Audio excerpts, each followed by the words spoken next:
Today I want to take a quick second and give a shout out to my mom, and for all moms for that matter. And this past weekend, my mom shared a reflection with me that really has been sitting with me, and I want to share that with you. It's quick background. It's a reflection from a monk, Father James Stephen, and he's just talking about the monastic life. And there's a really interesting analogy that I want to relate this to at the end of this, but I'm going to start. Like any life, the monastic life has its ups and downs. Living here does not make life any easier, or for that matter, any harder. When I first came here, I heard a story about a monk who was having a very bad day, or maybe a few bad days. He was discouraged and told a senior monk that he did not know if he could handle living here for years and years. The old monk told him to give it a few days. After those few days, the clouds lifted. The old monk took him aside and told him to try and not carry the burden of years on a single day. That monk is still here. Perseverance is a matter of living one day at a time, be they cloudy days or sunshine-filled days. And so I think when I heard that initially, I tried to let it sit with me for a minute. But then over the weekend, a number of things have happened. And then this morning is another example where this was just really driven home for me. And I think that the idea of perseverance, the way that he describes this, perseverance is a matter of living one day at a time. And I think that so many of us have these goals and ambitions that we want to accomplish, that we say in our mind we want to be a rocket scientist, or we want to be a doctor. There's all these goals that are somewhat intangible to us when we're a little kid, and then even as we grow older and we get a family and we are in our career, a lot of us create other goals that we want to accomplish. But I was thinking about this, and I honestly believe that if you think back to any time that you've actually been genuinely stressed about something, really just worked up and just feeling like you're carrying around a ton of weight, what I realized after thinking about that is that basically all stress that we have in our lives comes from trying to carry more than today's work on today.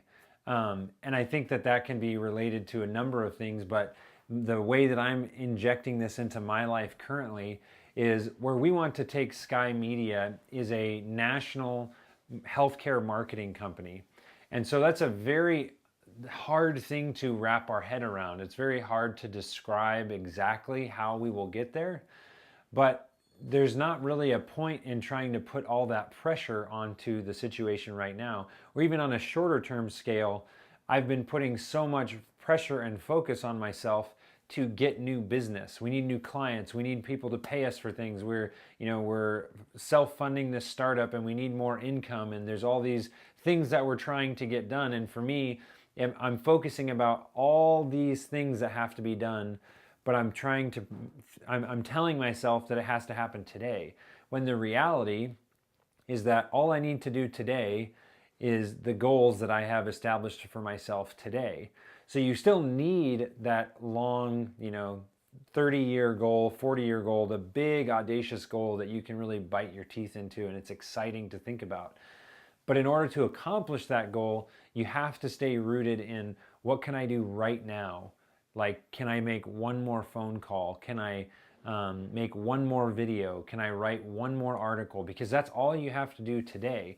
And if you can do that over and over and over again, over the course of however many days, months, years that you can keep that up, that's when everything really starts compiling and you start developing momentum because you're focusing on today. So I just thought that was interesting, a little insight. Hopefully that's valuable to some of you out there. But really understand and think next time you're stressed, are you stressed because of something that's actually happening today? Or are you stressed because you're worried, like the fear of what's going to happen in the future is causing you to become unproductive and more of a head case, honestly? And the last little tangible example I can think of, my wife right now, Natalie, she is sick. She has a cold. And I was talking with her earlier today about how even the fear or the thought of when if I were to get sick 2 weeks from now during this day or at this time, that's a pretty stressful thing to consider. And we worry about what is that going to mean to my schedule, or how am I going to take care of the chores I need to get done? What about the people I'm inconveniencing at work? And we put all of this stress on this idea that something might happen in the future. When in reality, when that time comes, whenever it is, and we do get sick, and today is the day for Natalie, that all she needs to focus on is getting better. And you realize that it's not that stressful when you're in it. Today was not a super stressful day for Natalie. It definitely wasn't an easy day, but in my mind, and after talking to her, it's not nearly as bad as it seemed like it would be if I projected out a couple weeks of how I would feel if that happened, or what would happen to my schedule and whatnot. So I just think that's an interesting perspective to have with whatever it is that we're going through. Don't worry about what's going to happen next week or what's going to happen next month. All that you need to do to begin accomplishing pretty amazing things is to set the bar and set the compass and the course for where you want to go, and then just work very diligently and live in the moment today. And if you do that, I can attest to this because I've been really focusing on this the last couple months. Everything it's just radically different. It's a crazy experience to go from thinking about everything and stressing about everything, and instead just focusing about what do I need to do today, and I'll deal with tomorrow's problems tomorrow.